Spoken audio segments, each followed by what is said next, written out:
getting some action. Oh yeah, some Chicharito. Oh no, not Chicharito. Chucky. Some Raul Jimenez. Lighten stuff up. Yeah, no, absolutely. It's been crazy because from the last episode that we did, we were talking about this novela with Chucky Lozano and him falling out of favor with Gattuso, and we pretty much deemed it as he's going to be run on the bench for the rest of the this season. But out of nowhere, he got a few scrap minutes the other day, and tell him what happened. Okay, Chucky Lozano. Okay, so I didn't. First of all, I didn't see the game. You didn't see.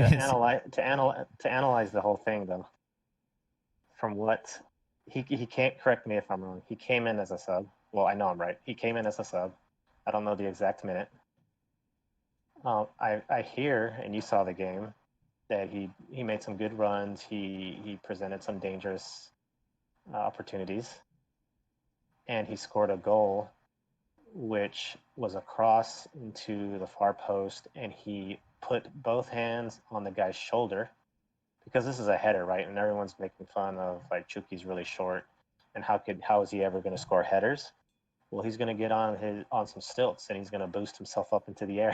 So that's pretty much what he did. He put his hands on this guy's shoulder from behind, boosted himself up. The guy sort of like went down a little bit, but Chucky pretty much boosted himself up, got the header, which was very close to the post, and ricocheted in for the goal. No foul was called. It probably could have been the foul, but solid effort. He was doing his part. Like I said, I didn't see the whole match. I didn't see his whole performance, but I guess he did get some minutes there. Yeah, it was on a Tuesday, just a random Tuesday, and I just happened to be available at the time, and I turned on the second half, and I was like, I didn't even, I get notified when Chucky Lozano gets minutes, and I saw that he was on the bench, and I was like, well, not expecting him to show up at all. And around, I want to say it was the 84th minute. I mean, Gattuso really, you could tell he didn't want to use him, but he was one of the few players that hasn't seen action yet. So he put him on, and yeah, I mean, they drew a corner. He scores on a header. Like, that's the last thing you expect Chucky to score off of, is a header. And, I was super excited to see that goal, man. I was like, thank God, he scored, a big middle finger to his coach, And then the crazy part about all this is right after, I want to say like 2 minutes after, or maybe in stoppage time, he had a breakaway, and he could have put away a second goal. Like, that second goal, it would have been easier for him to score than the corner, but he missed it by a few inches. But it's crazy. I mean, he could have had a brace in under 10 minutes of play. Yeah, so that's good. That's some good news, because I was specifically sort of giving him a hard time. He had the picture with the trophy, and Oh yeah, he didn't play in that game, I believe, and he was getting railed on by the coach, by Gattuso. But now he comes on and he does some good things. So hopefully that gets into the mind of Gattuso and gives him more opportunities. Yeah, I mean, I was like, why would you even upload a photo of yourself holding that trophy? You had nothing to do with that. Like, you participated not at all in that cup run. It's like, it's like a group project, and you didn't do any of the work, and you still got an A. But I don't know if this goal is gonna change things. I know his Mino Raiola, his agent. This guy works off commission, so I'm sure he's actively looking for another team to buy him off Napoli. But if there is no one that is willing to spend 40 million or up for him, hopefully he can reconcile his relationship with Gattuso. Hopefully this goal sparks something, and he can start to earn his spot back. Because I mean, he's hell of a talent, and once upon a time, I mean, Napoli were interested in him. So now that they have him, maybe they can repair this. I don't know. Yeah, so he came in the 84th minute, so that's Yeah. 6 minutes. So he's six or more minutes playing time. He was confided in, which is a low number. Mm-hmm. So maybe next game he can beat that record, and it shouldn't be too hard. Hopefully, Yeah. 6 minutes. Maybe he can go in the 70th minute, or And a miracle could happen. He could get a start. we got to take a step back and think, hey, this is not, he has never been known to be a super sub. This isn't a Chicharito, situation where he's been known for scoring off the bench. No, Chucky is, I mean, he was handed the number 11 jersey. Okay. I mean, this is a big boy signing for Napoli. So, for him to be at the bottom of the barrel and like having to work his way up, maybe become a super sub or maybe play like 45 minutes next game. I mean, if he has to work his way all the way from the bottom just to get back to the top, I mean, so be it. Maybe this will be a good learning experience, a new growing experience for him. Because I feel like at all the teams he's been at, he's kind of been, he's been successful. That's Mexican League, though. Like I would say, Mexican League, of course, Chucky is the guy that's going to be starting. Yeah. In Europe and even the national team, Yeah, that's what I mean. He's like not necessarily the super sub, but I think I recall him, just being, because he's a huge change of pace. Like if Yeah. you have a Tecatito, or if he's going in for Raul Jimenez on the wing or something, then you're just pretty much changing the pace of the game dramatically by Oh yeah. putting in Chucky Lozano. So the speed and everything. So it's not really he's not really a super sub, but I would just say he's a perfect sub to change the pace and brings like a surprise the opponents with some speed Yeah, you got some on the tired wing and like beat him. you got some tired Yeah, legs exactly. out there. Oh man, he will destroy you, and that's exactly what happened. I mean, he exposed that. They claim the Italian league is so defensively difficult, and that's why he's been struggling. But man, I mean, it was like Speedy Gonzalez out there on that breakaway. Like it was evident that like you bring in Chucky and it's a game changer, like straight up, man. Yeah. So in that aspect, as a sub, he could do probably pretty well. Just give him more time than 6 minutes. Yeah, Um, and unfortunately, we talked about this before. Like we don't really have that much depth in the winger position. So even with his scrap minutes at Napoli, he can still get called up for the selección and get a partido molero, and he'll probably be a starter. Him and Tecatito will be starters. yeah. Yeah, exactly. Um, Yeah, even with these rare appearances, we all know he's young, and we all know his talent. So he's definitely, and that's been the history with the Mexican national team, is you'll have people riding the bench, but just the mere fact that they're in Europe, they come back to Mexico, they're going to automatically start. yeah, yeah. I mean, and especially now because the Liga MX is still on hiatus, and I believe we officially have a date to return. Not only that, before the return to the actual league, they're going to break off into like two little groups and have like a mini tournament. So that will be Yeah, it'll be interesting. Um, I mean, these players, I'm sure they're still like trying to do their trainings and stuff, but I mean, we're gonna see some rust on the field for sure. yeah. But that's the Guadalajara and Mexico City sort of games you're talking about, right? Little tournaments that Yeah, they're having. they're gonna have like little mini tournaments, Yes, that should be interesting. That should be fun. and damn well if either Chivas or America or both win those little tournaments, they're gonna try and argue for that little gold star on their badge.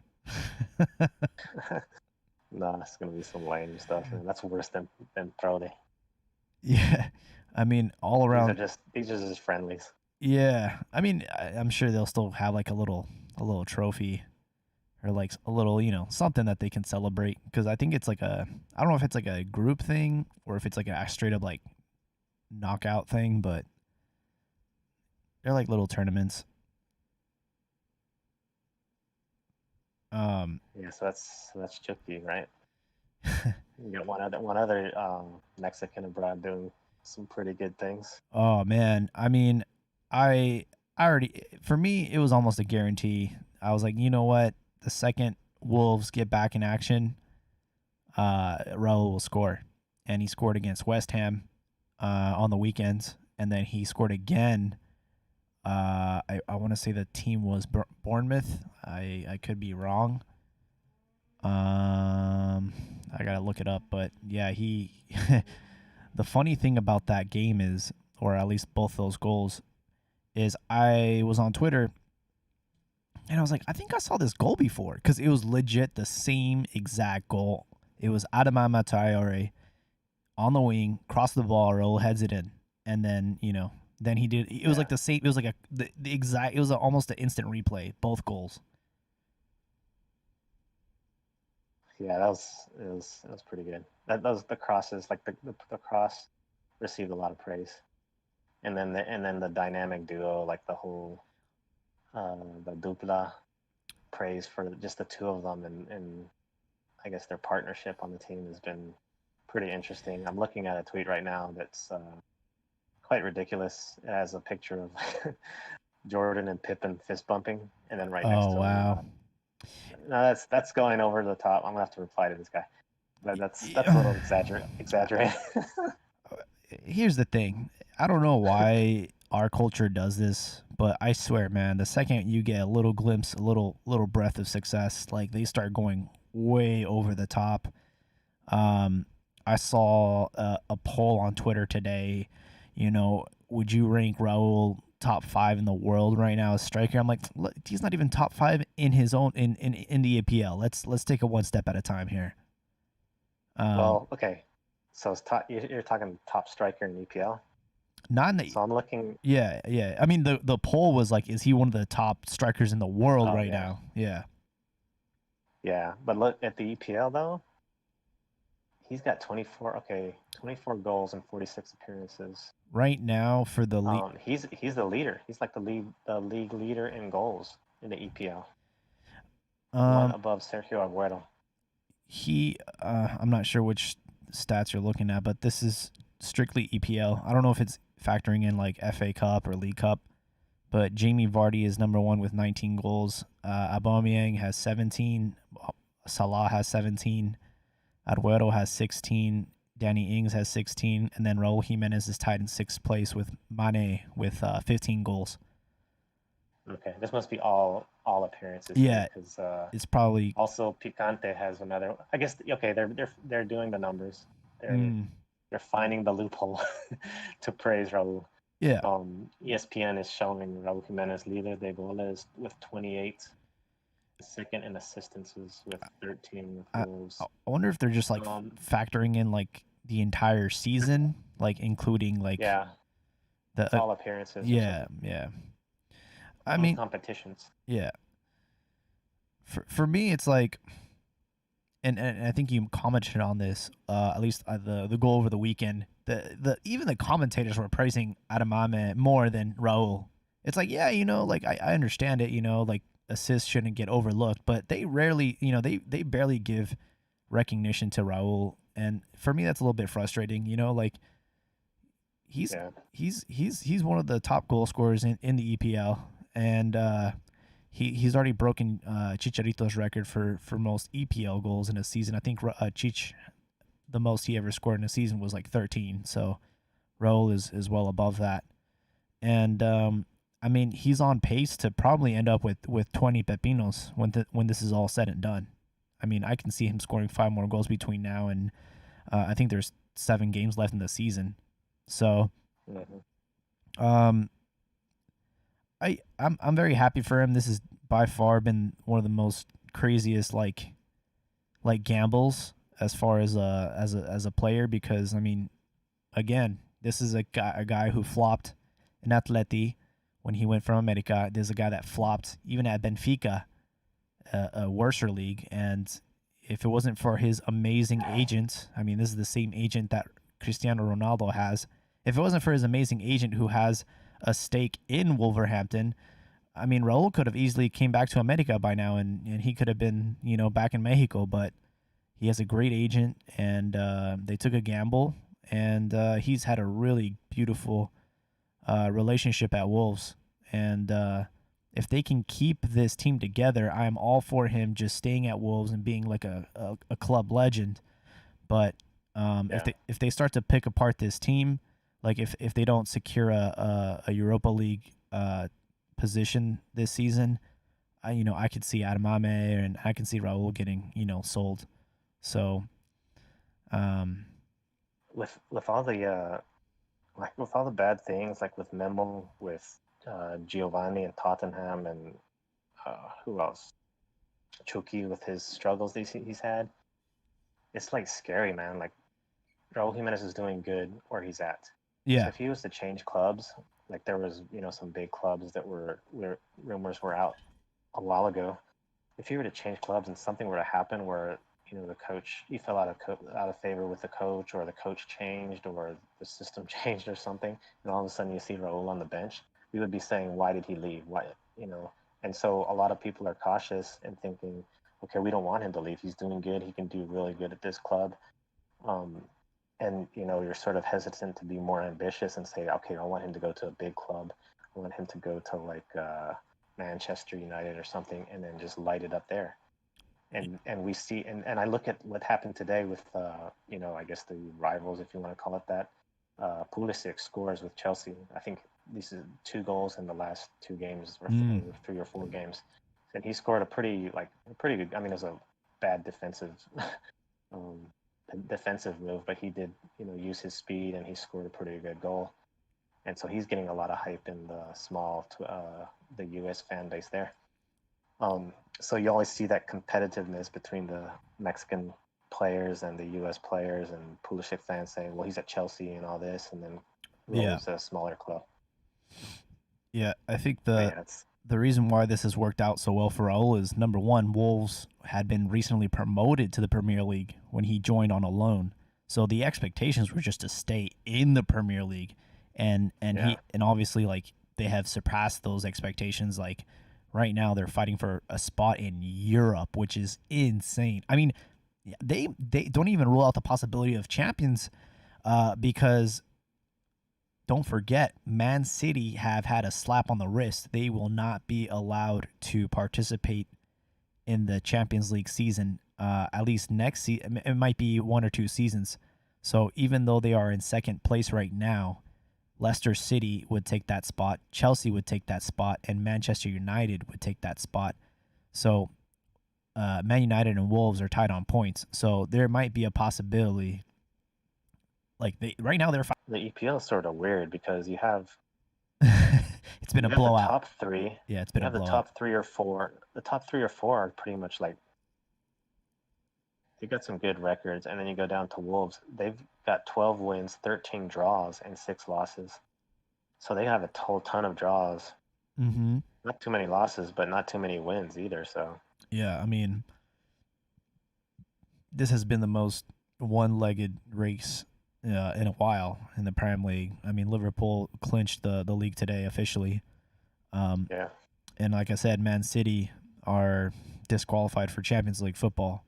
So, I mean, if this was to end today, it would be Liverpool, Leicester City, Chelsea, and Man United in the Champions League. So, I mean, that's crazy. Um, and Wolves has the same amount of points. So, I mean, a lot can happen between now and the end of the season. And I know for sure that if they do secure a spot in Europe, they're going to try and keep the nucleus of the team together. Because I mean, even the coach, Nunes Espiritu Santo, I mean, they're trying to poach him as well. You know what I mean? So, um, if it's not broken, why fix it? If this is working out for Raul, keep him at Wolves.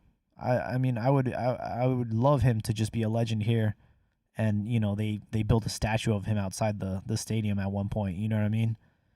Um, it's a beautiful story, and there's no guarantee that he goes to a Chelsea, a Man United, a Juve. Juve's been rumored with him.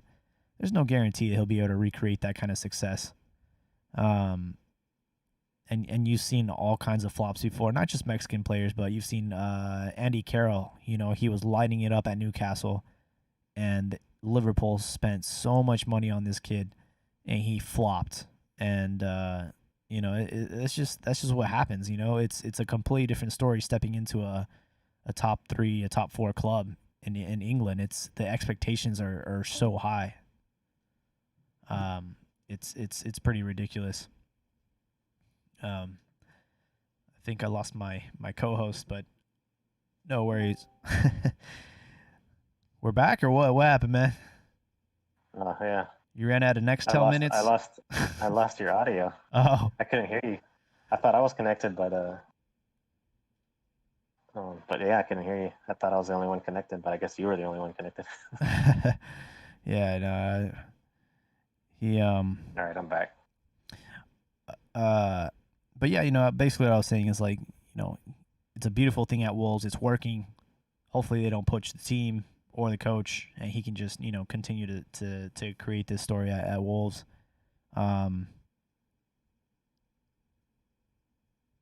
We have Luis on the live chat saying Kobe and Shaq. in Not even that, man. In regards to Adamame and Raul. They need to win. Like Kobe and Shaq won titles. They got rings. Yeah. Raul needs to do that for. I want to say that chemistry though. I mean, that might be better than any connection he has with a Mexican player. Like, I don't know if Chucky and Tecatito have that kind of connection with Raul right now. That's another thing. Like we've talked about this because John is a real fan of Raul Jimenez.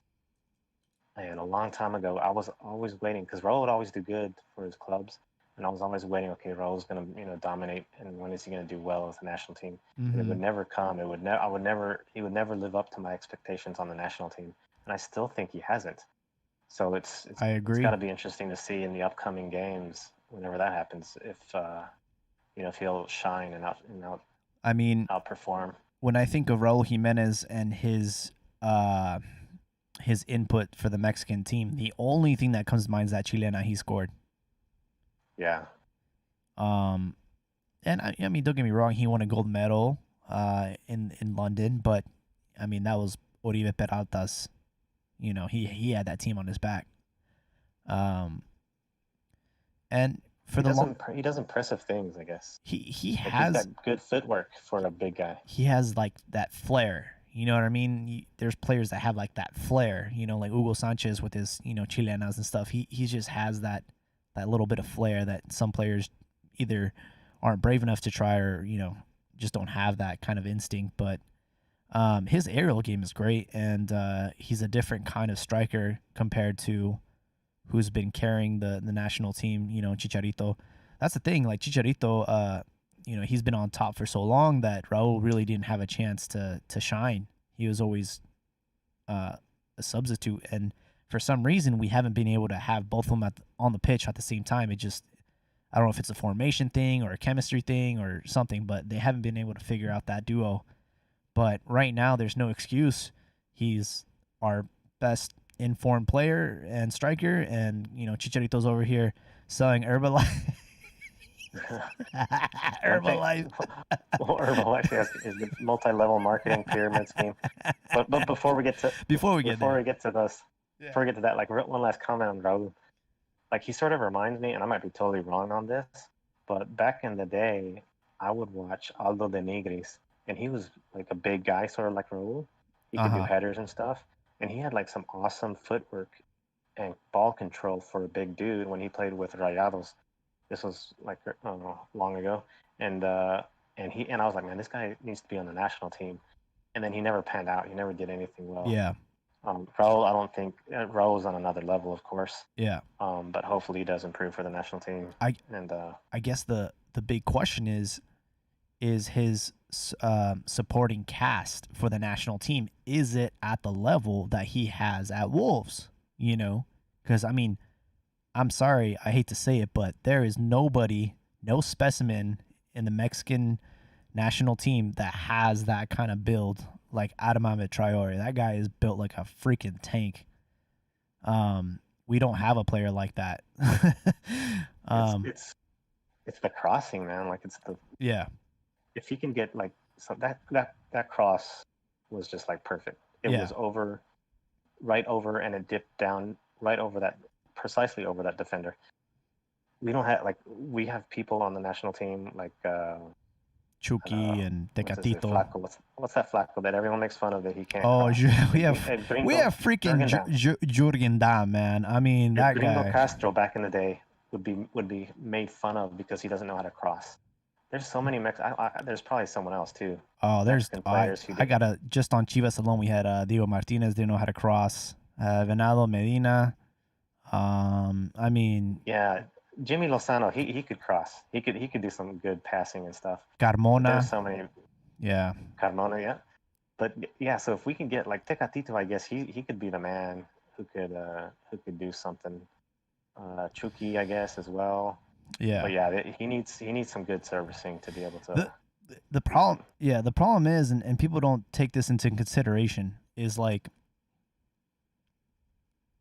you are playing you're with your club most of your season, okay? The only time you are with the national team is for friendlies and for official matches, but those camps are very small. You barely get like a week or two to be with your squad in comparison to your club where you are training every single day. You are living with these guys. I mean, they know you better than your national team. You know what I mean? So it's like you have that chemistry that factors into it, and then you have a completely different coach. You know what I mean? You might go back to Tata Martino, and he might have a different idea for you, and you might not have that same gel. You might not have that same chemistry you have with your coach that you see every single day.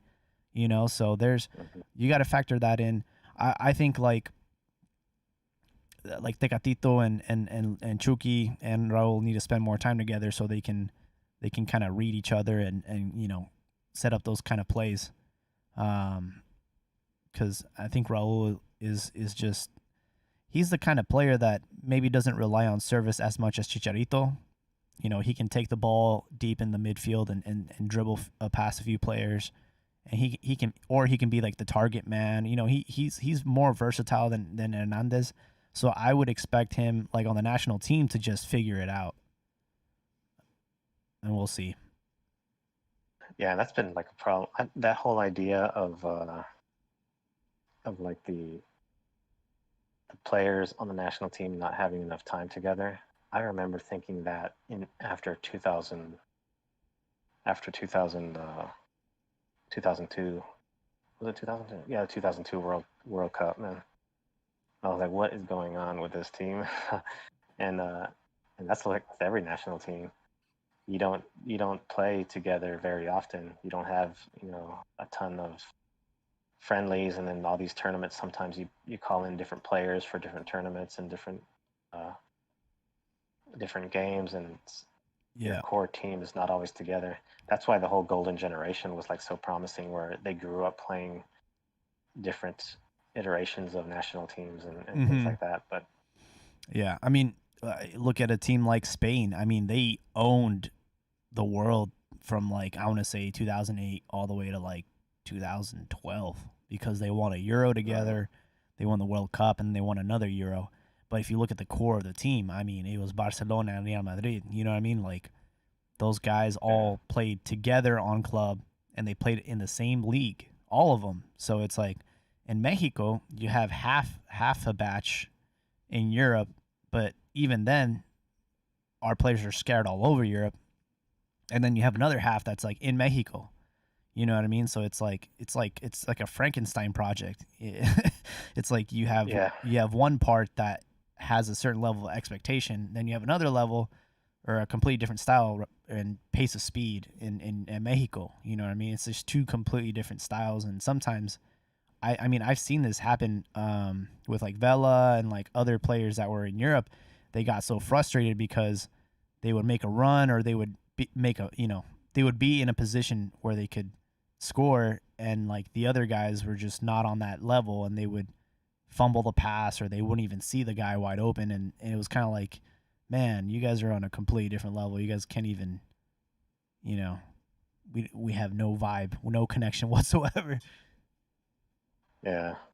Also Germany, like the Yeah. German players that were playing all in Bundesliga, or the Hmm. majority a lot of them in Bundesliga. That's why Ron and some guys will always be talking about, like, and I think I've even asked that question on the Twitters, is what if all the Mexican players abroad came back and everyone played in Mexico, and then the majority of the team played on like a Chivas or an America. America, or Yeah.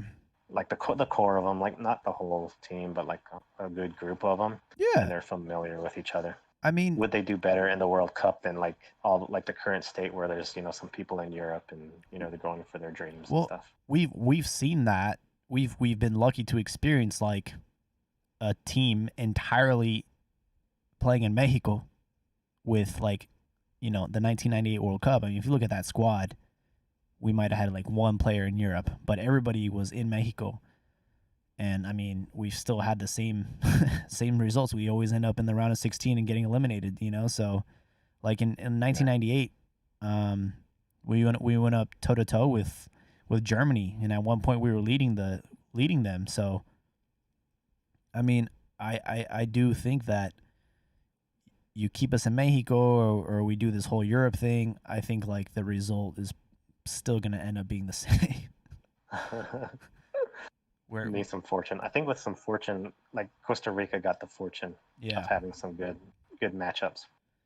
If that could happen to Mexico, then yeah, yeah, for yeah, sure. I there mean, could be some positives. it's just something about the World Cup where it's just like the group stage is never in question, but it's just always that round of 16. It's like a deer in the lights, man. They just don't know what to do when they have the lead. They just freak out. And the one chance that they did, they're probably like saying, "Okay, we got the U.S. We're going to beat the U.S. and Oh we're yeah, going on to the next round." They were overconfident, and then taking that loss was just like yeah. earth shattering for them. I was still a young lad when they were in Japan, and I was 12. So like I remember like staying up, and I think the game was like 4 in the morning. It was like a ridiculous Yeah. time, and I couldn't believe what had happened, and I was just like, this is the most embarrassing day of my life. And Conejo Perez was like sitting there or walking off crying and stuff. And this just goes to prove the man that Cuauhtémoc Blanco is. He was the one that was comforting. I think he even shook the the U.S. players' Oh hands, wow, and he was the one like comforting. I think it was Cuauhtémoc. He was comforting Conejo Perez, and yeah, like a true legend, true leader.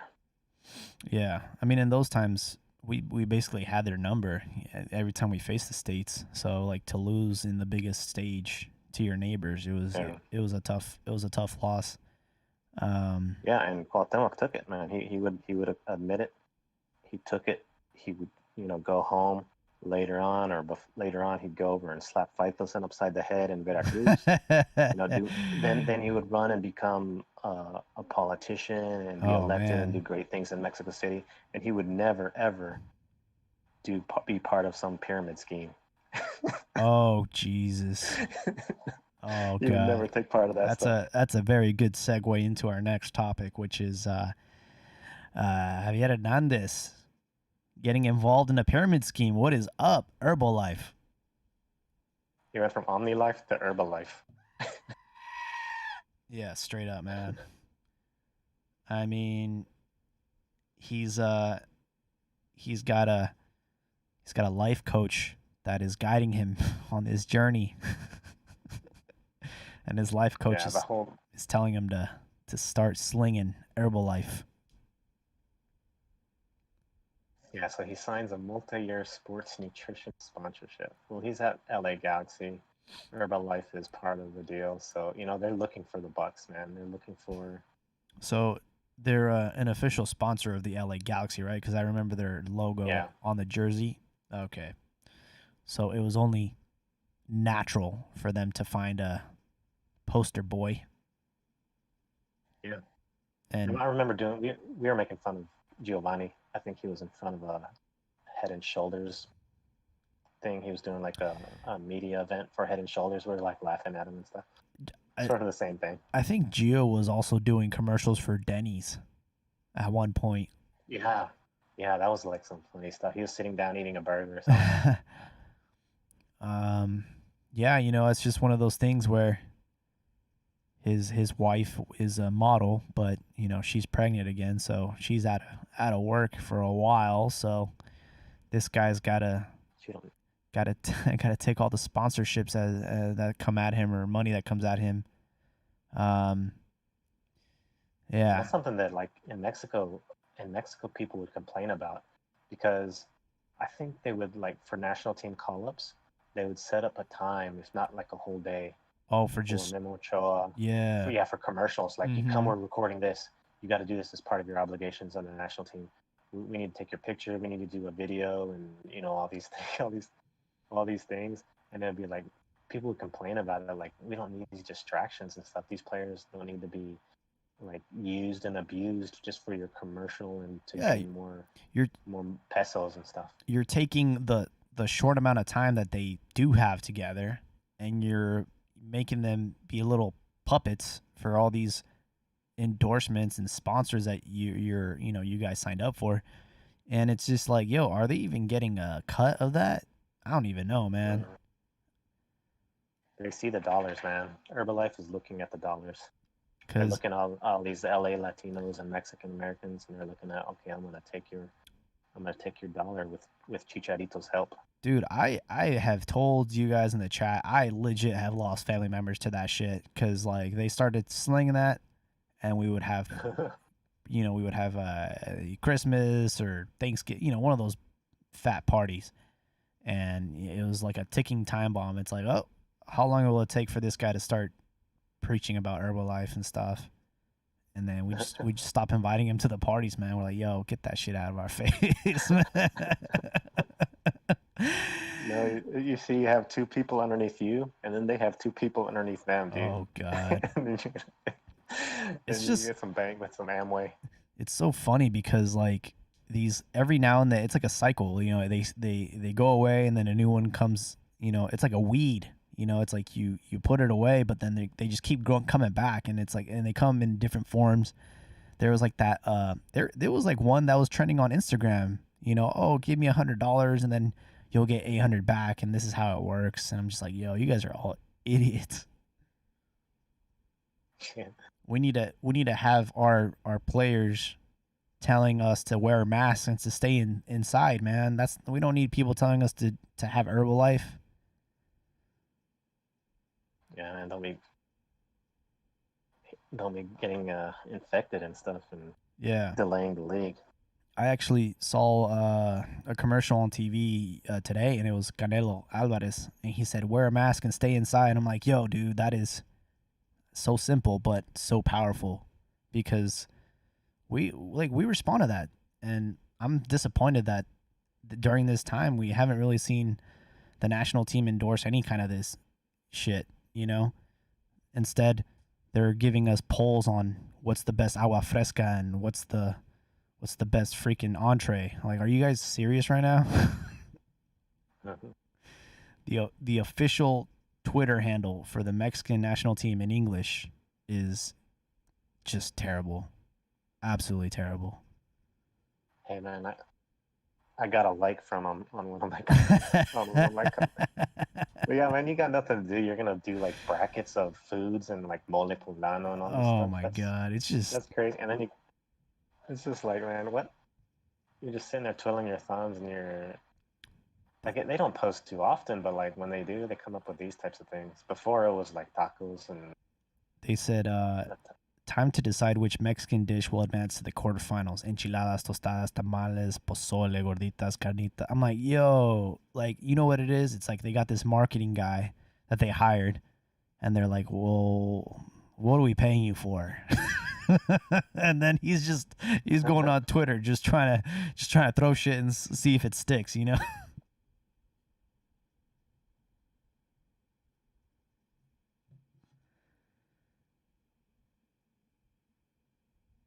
Yo, Albert, I think I lost you.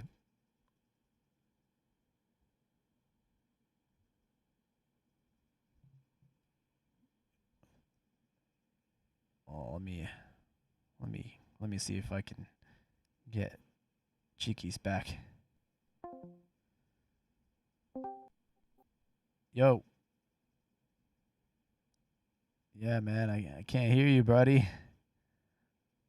Hello. Hello, hello, hello.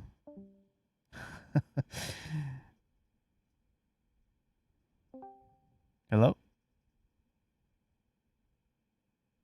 You there again? Ah, there you go. I think my phone, like whenever it sleeps, it might Oh, it, get disconnected. yeah. I mean, there was a new update on Discord, and I think it's been giving us a lot of issues today, but Yeah. What did you hear me say last? we were talking about food and the how they liked your account on one of your tweets, and Oh yeah. Yeah. They're just like they're just trying to have a little funny comment or a little cool thing for people to look at, like these brackets and stuff. But I'm not too interested. I'm more interested in like the background, the back. Like if they post like some type of behind the scenes mm-hmm. video or history over some like stadium or anecdote or some national team experience or player experience, and that would be cool. That would be interesting to know, like a new fun fact or something. Yeah, but But people yeah, people want to be entertained. They want to see Luis Hernandez wearing a wig and doing TikTok videos. man, I ain't even like I saw one of those. Because so like I'm not easily clicking on those things, but I saw like a lot of praise for like the first ones. Like I've seen them, but I never like click on them to hear them. Oh I see man. like I'll see like two or three, but I won't click on to see what's up. This one time recently, I clicked on one, and the audio was like not synced up, and it was like all I was like, "What is this?" It was like the dumbest thing ever. Oh man. Um, Maybe the first ones are okay and stuff, but the one that I saw are like was like ridiculous. I was like, "Dude, man, what are you doing?" But anyway, people liked it. I guess it's weird. like like Luis Hernandez's career, it is very hit or miss. You either score a lot of goals or you go to Boca Juniors and you don't do anything. And I feel like that's very accurate representation of his TikTok videos. There's some that are really good, like the one where J Lo pulled his hair. That was really good. And he's had a few other ones that I'm just like, yeah, I don't know about this one, guy. I don't know, but the English pochos are eating this stuff up, man. They are loving these TikTok videos, and there's not much the one, substance going on, but yeah, it's people kind want to of be unfortunate. entertained. The one I saw, okay, I'm remembering, was when he was singing a song Like in a rock English. band. Yeah, like a rock song. I forget the Yeah, name of it. Like Jesse's. Oh, Jesse's. Wasn't it Jesse's Girl or something like that? I think Um, so. I Yeah. and but the audio, like I've seen TikTok. I know like the whole TikTok stuff. My daughter shows me like funny TikTok that she sees. So I know like they sync they lip sync stuff. His, it was totally off sync, dude. Luis Hernandez was totally off sync, and I was like, "Oh, dude, man, you're not doing it right." I who don't even have TikTok know a little bit about TikTok, and I even know that you're not doing it right. But yeah, that was that one. That was the only one I saw. Yeah, I mean, it's just it's the times we live in now. But it's just one of those things where a player like El Matador Hernandez, it's the last thing you expect him doing in his post career is doing some TikTok videos to entertain the masses. I would have thought he would have taken his career to coaching or maybe even being an analyst on television or something. I don't know. I mean, I don't think he's got the. I don't think he's got the know-how, man. I've seen him only at the fan fest in national team games. yeah, But as he's far as like the intelligence he's levels, in like I the think he's even had some problems. Didn't he have some like problems with like a woman or something, like some uh pregnancy? I'm Like not there's some sure. drama with this dude. I don't think he's the brightest, the brightest bulb in the He's on bunch. the You can catch him in the Home Depot booth when your selección comes to town to play at Molero. Yeah, when I saw him, he was at the he was at the AT&T booth. Yeah, they got him. They got like all these has-beens. They didn't manage their money, and there you go, man. That's what they start doing. Oh, Yeah. before I forget this, and I don't want to talk about it too much, but there was a kid who made his professional debut at the age of 15 for Mallorca. And he happened to be born in Mexico to Argentine parents. And, they're like, oh, check this out. This guy debuted. He's eligible to play for the national team. Like, you really think this kid's going to play for the Mexican national team? Get out of here. You never know, though. Like, check this out. This reminds me a lot. Okay, it reminds me of two things. Remember back in the day in big soccer, there would be like people posting videos of like 7-year-old kids, Wonderkins, around, yeah, like the Wonder Kids and stuff, and then you would never hear about them again. I mean, they're probably like 25 years old now, so you never hear anything about it. The second thing that reminds me of is Neri Castillo. Oh yeah. Okay, so he was born in Mexico, in San Luis. San Luis then Potosí. He goes off and plays in Uruguay and in different places. But the scenario with him was Hugo Sanchez played a big part of it. But the scenario was like he really wasn't at the level, and he was playing in Greece, I think, to like break into the Uruguayan national team. That their team was sort of stacked at that time, and then so his obvious choice would be Mexico. Yeah. And then of course everyone was loving it because he was a good prospect, and he did what he did against Brazil in the Copa America. So that was like a huge thing. But like this guy, the only way, his sights are going to be in Argentina. The only way he even looks at Mexico is if Argentina is so stacked and he doesn't, meet up to their standards, and he can see a future in the Mexican national. So that's like, I don't want your second thoughts of coming to the Mexican national team just because you couldn't get to your first desire. Yeah. Sort of like mercenary type stuff, man. And the truth of the matter is Argentina shits out players. Like, they have such a large pool of players that, I mean, I'm sure they got notified that this kid made his debut, but dude, they got so much talent. I mean, it's ridiculous. Yeah, so that's what I'm saying. Like, there's, it could be a very possibility if he gets to like he could just wash out and not be in any national team. Not Mexico would be like, man, get the heck out of here. But if he does okay, and ends up being like, okay, he's pretty good, but he just can't get in. He's not good enough to get into Argentina. Shoot, why not go to Mexico? Why not, why pass the opportunity to potentially go to a World Cup with Mexico, even though it's not your first desire, it's not your passion. I would say like Mexico and everything. I think like the question is, number one, did he even have like any history in Mexico, or was he just happen to be born there, and then he just grew up in Argentina, or where the kid. I don't even think Mexico is even on his mind at all. I think it's just one of those things that somebody out there is just keeping tabs on all these kids that are eligible, and you just this guy just happened to be the hit story to this week. But I mean, I just think it's pretty embarrassing, man, because like, we have like the youth levels are really good for Mexico. We have plenty of talent. We don't need to be over here begging these other players to join the national team. I mean, it's embarrassing, man. It's like, it is. We shouldn't. It is a bad mindset. We shouldn't have to be, like it's like that guy that goes to the beach and he has that little metal detector, like just trying to see what he can catch. That's like that's what it feels like. It's like, this guy, he it's like Louis C.K. Louis C.K. That people don't know, he's a comedian, very successful. He's Mexican. He was born in Mexico, but he himself has said it. I'm not Mexican. My dad escaped, like, I think he was Jewish or something. And he just fled to Mexico, and he just happened to be born there. But he doesn't speak Spanish or anything. Like, he doesn't think he's like, I'm white. I'm a white guy. I just happen to be born in Mexico, and this kid with the little mullet just happened to be born in Mexico, and he they're gonna use all their resources to make sure that they're covered. But when he doesn't pan out, they'll be like, whatever. And then I guess there's a rule that you could do a one-time switch. Sort of lame. I don't know if you can do a switch if you've already made your professional debut for the senior team. I know for the youth teams it doesn't count. So you can play for the under 15, under 17, under 23 Argentina team, but if he hasn't made his senior debut, he is still eligible to choose his country. Yeah. Looks like we got some more stuff in the chat.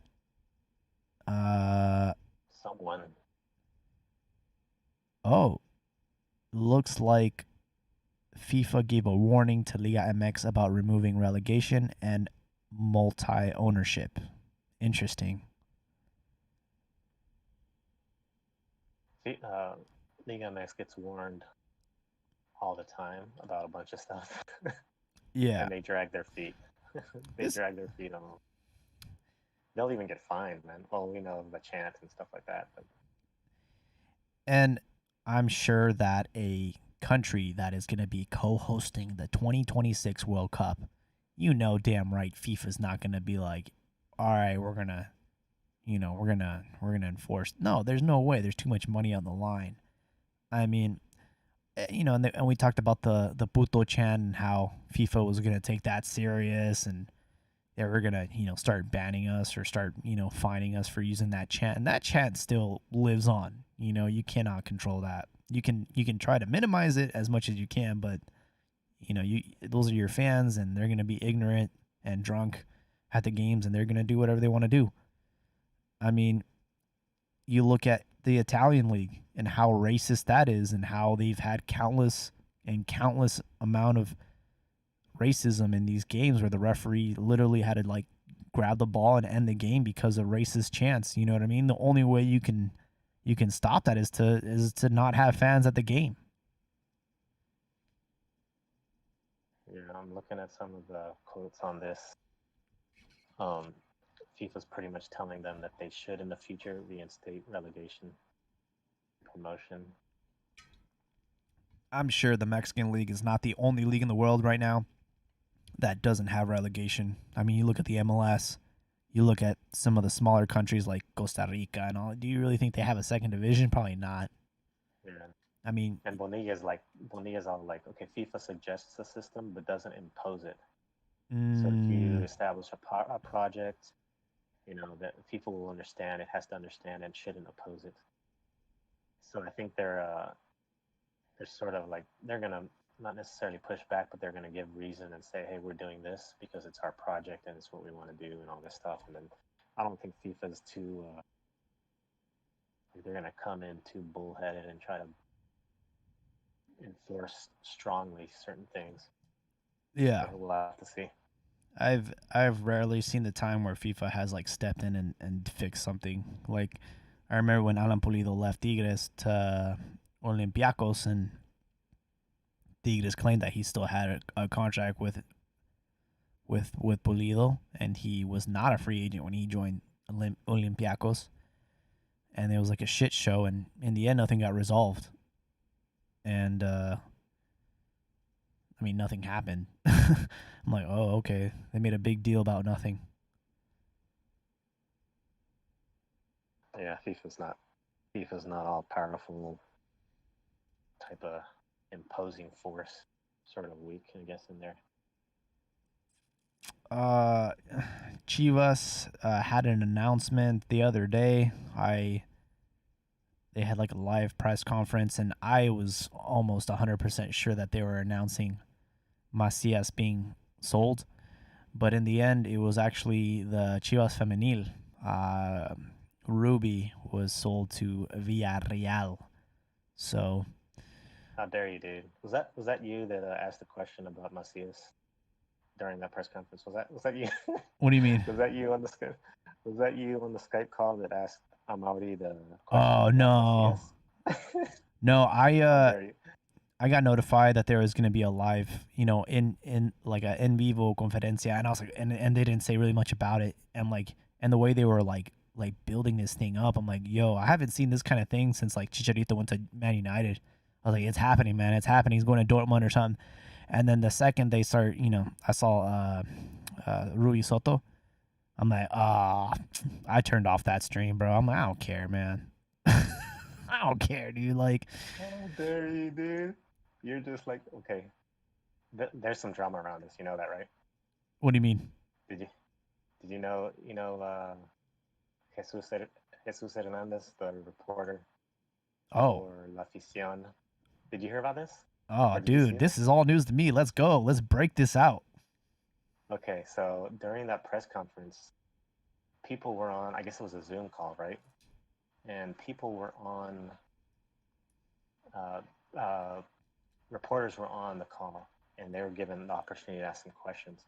And this guy, Jesus Hernandez, I'm trying to find, he goes and asks, he says, okay, what about the question? What about the Macias and his transfer? He has some question about Macias, and Amaury just shuts him down and says, "Hey, it's not the place right now. We're talking about Ruby and her transfer, and I Damn can that. talk to you about that at a different time. Thank you." And then everyone was just like, "Man, who is this dude? How dare this guy try and take the shine away from the feminine, from Ruby, and trying to put in your toxic masculinity with Macias and the men's team. How dare you do this?" And he's just getting railed, dude. This guy. Um, Wow, that guy had the same thought process.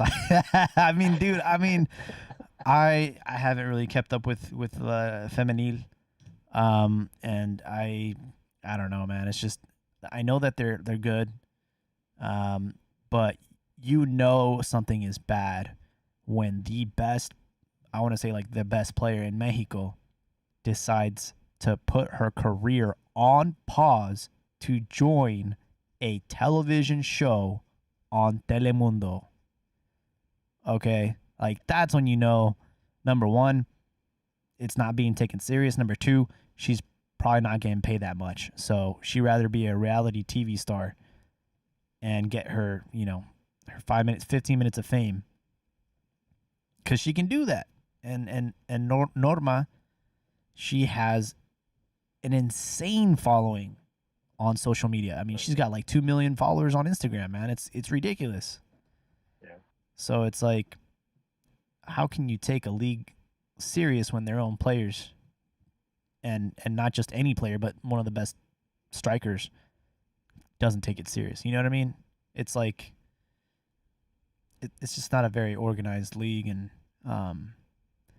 I mean, good for them. I'm happy that we're sending players abroad, but I mean, it's just one of those things, man. It's a development league. It's not. I wouldn't consider it like top tier yet. Well, it's the well, yeah. I guess you can say that as far as like the worldwide of women's soccer. I guess you could call it development, but I would say it's professional in Mexico. Yeah. I guess it's the best that Mexico has. But as far as Mexico and all these players competing and even qualifying for the World Cup, that's going to be hard to do. You got the U.S. You get it's Yeah. difficult, The and U.S. even if is you the get to a World Cup, yeah it's going to be tough, man. yeah So this is just the beginning for women's soccer. Like women's soccer is just starting in Mexico. It's got a long ways to go. Um, not just in the competitive aspect of it, but in the interest aspect of it. Because even in the U.S. or even in the world, the interest aspect is relatively low yeah. compared to the men's.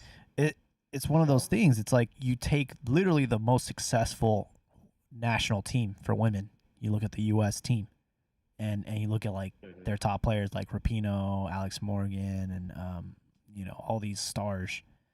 It's like, yo, man, like even in this country, there's not much of a following. The only thing that people care about every 4 years is the World Cup. But apart from that, when they go to their respective clubs, who the hell is following them? Who's watching this on TV? No one. No one's going to the games. No one's not even in Europe. Yeah, it's just one of those things where it's just I don't know, man. For me, this whole thing is at least in Mexico is not sustainable. It's not it literally costs more to light up the stadium than the actual money that it generates. And we have Luis in the chat saying that it was an agreement. I guess it was part of the deal of Mexico getting the World Cup was that they had to have a women's national league.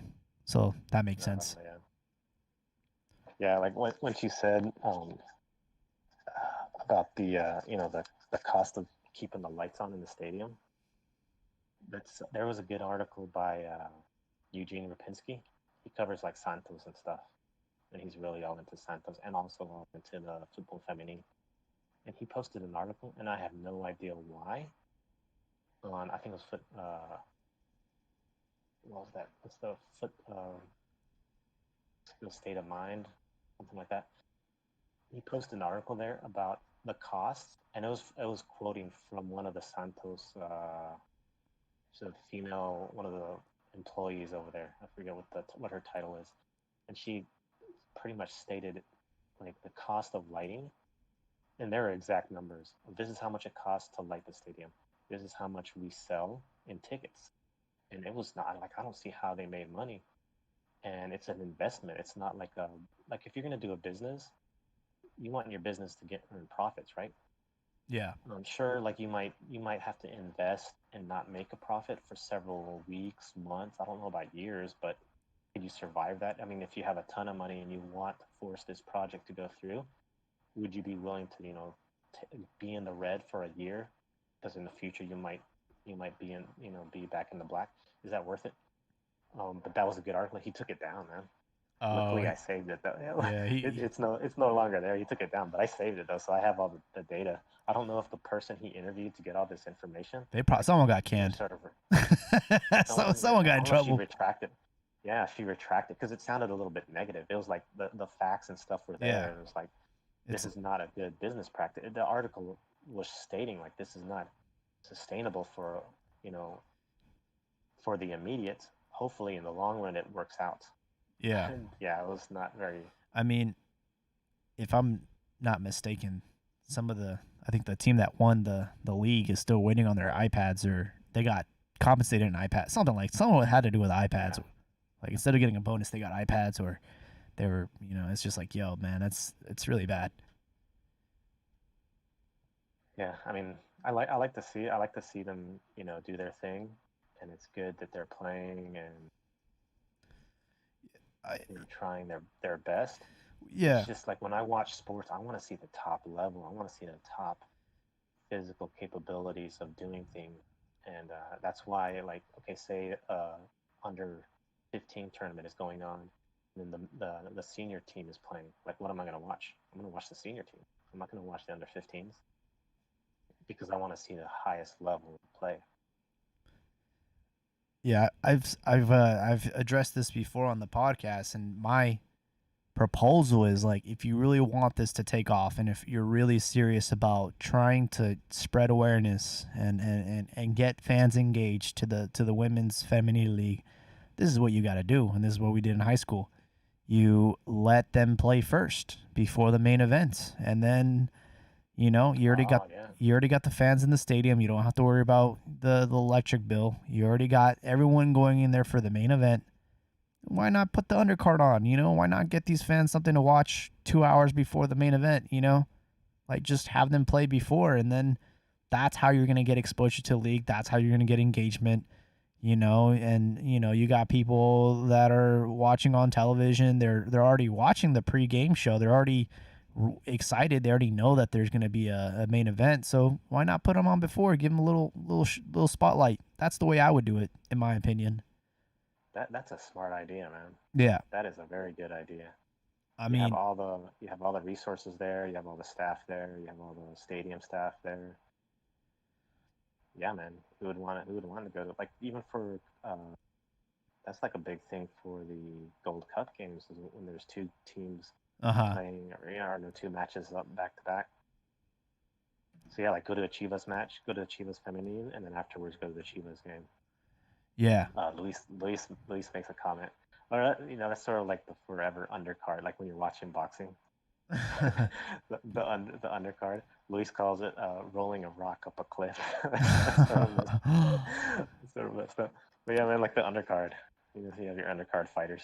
I mean, go watch them. It's still. I think that's the most. That's a win-win situation, in my opinion. The only downside I could see to that is maybe again the field all scuffed up before the main people play, but it's fine. Yeah, just take care of it a little. There might be some hair ties on the pitch after the game. some some missing nails or something, you know. But besides Oh, that, dang, dude. I'm just Holy. joking, guys. I'm just joking, guys. Don't cancel me. Don't cancel me. You're gonna get canceled. I'm gonna get canceled like everybody that's been getting canceled on Twitter lately. Yeah. But unfortunately, like we said in the beginning of the show, they're right now the Liga MX is on hiatus, so we really don't have much news around the league. There's been some player swaps, some players join. I mean, Tijuana is basically Gallos just in red. You know, they sold the Caliente group sold Querétaro. So they're basically just poaching all the players and coaches and stacking up a what's going to be a really fun team to watch when this league returns. And I've actually I've always been wanting to go to a game because I mean I don't live in SoCal, but I'd be willing to go out there and they do the whole tailgating there. They kind of adopted the American, you know, pregame thing. So it seems like Tijuana's got a really cool ambiente over there. Yeah, I definitely do want to make a trip over there. That's get the whole Mexican American crowd, even gringo crowd over there, and like some people said, you know, a lot of people were talking about Tijuana and getting all excited. I think Stray might have said, you know, you go to Tijuana, not necessarily to see to see Cholos, but to see like the away team. Play. Yeah, you want to see Chivas or when America visits over there. Yeah, that's when you want to go. Oh my god! And they're another team that's in El Norte is Juarez. They're building a stadium that can be accessible through the Texas border, which is pretty freaking crazy. So you can go to the game on the Texas side and watch the game. Where's this at? Ciudad Juarez. Casa? Oh. Yeah, for Juarez. So it's going to be on the border. Like, is that like half of the stadium is going to be U.S. side? I believe so. Yeah. Oh shoot, that's going to be awesome. Man. Yeah, they're going to be like the Migra. The Migra's going to be on midfield. They're going to be like, like if somebody enters the field and tries to cross the mid center line, and the Migra's going to go and rush them. Yeah. You try to get back home after the game, and they're gonna make you do a test. I don't know. They're gonna try and spot you out. No, whenever the two captains in the middle with the referees, they're exchanging their little. Oh yeah. And they say, no, you're on this side of the field. Show me your passport. Show me your passport, dude. You can't come on this side. Like, yo, this guy's about to have a corner kick. Hold on, before you do the corner kick, well, you gotta scan your thumbprint real quick. Empty your pockets, dude. What are you doing? Oh man. Yeah. Oh, and then if you're on the gringo side and you're going to Mexico, they're gonna be like, oh, that's gonna be 50 pesos. I need to. Yeah. Mochate. I'd be curious if like you know, the guys selling the stuff around the stands, you know, they go around the stands selling beer, and then on the Mexican side they're selling them for 30 pesos, and then on the American side they're selling them for, you know, $20. That's a ripoff. A los gringos le cobras más a los gringos. Yeah. No, they got the Cracker Jacks on one side. They got the Budweiser on one side, and then the Tecate on the other side. The Takis and all that. Oh man, I don't think I have any more topics. Do you have anything else? No, I was thinking there's something, but I forget. I don't think there is. There's a lot of discussion on some few things. Though. Yeah, the live chat's really live today, so thank you guys all for participating. It's definitely fun to have our listeners put their 2 cents in because it's very informal. A lot of good stuff. I would say Man. for now, just keep your eye on the Aztecas Abroad. We have again, Wolves are doing really good. You have Jesus Corona basically starting every game for Porto. Guardado, he played today. Lainez even is getting minutes. So all our boys are getting minutes out there in Europe. That's really good to see out there. And just whatever you do, don't buy Herbalife.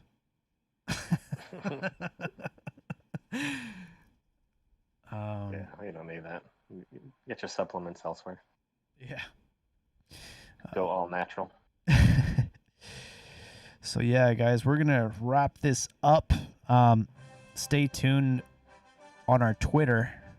Our Twitter handle is what is it?